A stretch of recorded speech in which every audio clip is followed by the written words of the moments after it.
You know that feeling at work? That sense of stagnation, like you're just stuck in one place, waiting for some big thing to happen?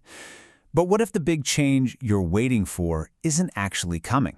What if the real problem is how we're seeing things? Just let that one sink in for a second. This is the big idea we're digging into today. The change you think is on the horizon, well, it might already be here, happening quietly, all around you. So, let's use a metaphor here.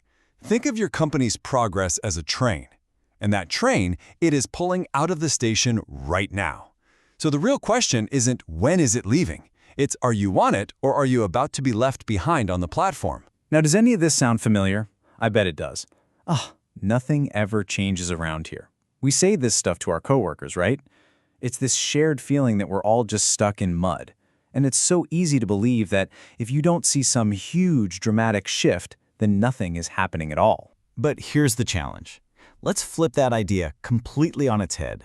What if the organization isn't the thing standing still? What if we are?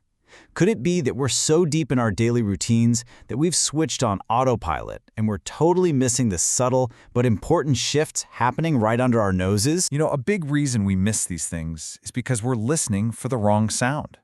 We expect change to show up with a loud drum roll, right? A big announcement, confetti.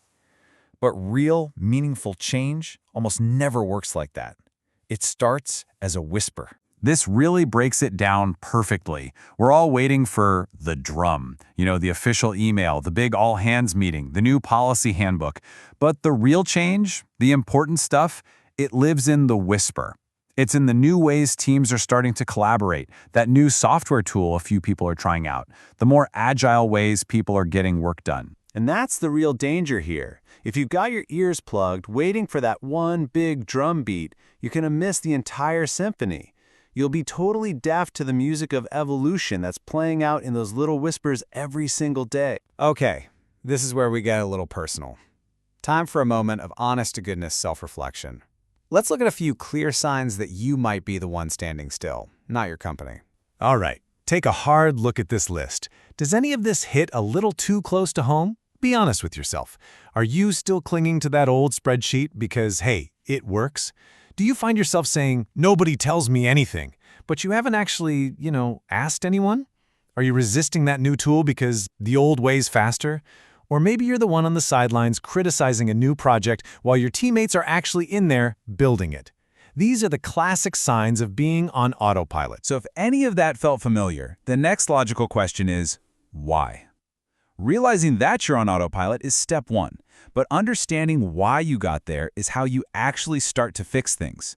So let's talk about these blind spots. So the first big reason really just comes down to a basic misunderstanding. Are you waiting for a single, big, flashy moment, like a formal launch party for change? Well, here's the reality check. Change isn't some destination you just arrive at. It's the journey itself. It's a nonstop, evolving process made up of hundreds of tiny little adjustments and actions. If you're just standing there waiting at the finish line, you're missing the entire race. And there are other blind spots, of course. Sometimes we get so buried in our own to-do lists that we get tunnel vision. We confuse the comfort of how we've always done it with actual, real stability. And maybe the most painfully simple reason, we were waiting for a formal invitation to the party, but we never just walked over and asked what was going on. Okay, so if this is all sounding a bit too real, here's the good news. It is 100% reversible. You can absolutely get off that platform and onto the train. There's a clear, actionable plan to reconnect and get you from being a spectator back to being a participant. So, let's get you back in the driver's seat. This is your game plan. See, it's not crazy complicated. Start by asking yourself different questions, like, what's one new thing I can figure out this week? Go seek out the people who challenge your thinking. Intentionally go talk to the team working on that new weird project. Buy them a coffee and ask what they're up to. And this is key. Make a conscious choice every single morning to pay attention.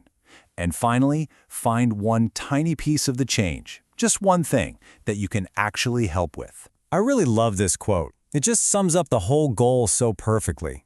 Look, you don't have to be the CEO of transformation. You don't have to revolutionize the entire company by yourself. Your job is just to not be the anchor that's holding the ship back. It's about pulling your own weight and moving with the current, not fighting against it. So, in the end, the responsibility for staying engaged, for being a part of your organization's future, that really rests with you. So the last question is this. Are you actively updating yourself, or are you just sitting at your desk, hitting refresh, waiting for an invitation that's never ever going to come? The train is moving, the choice is yours.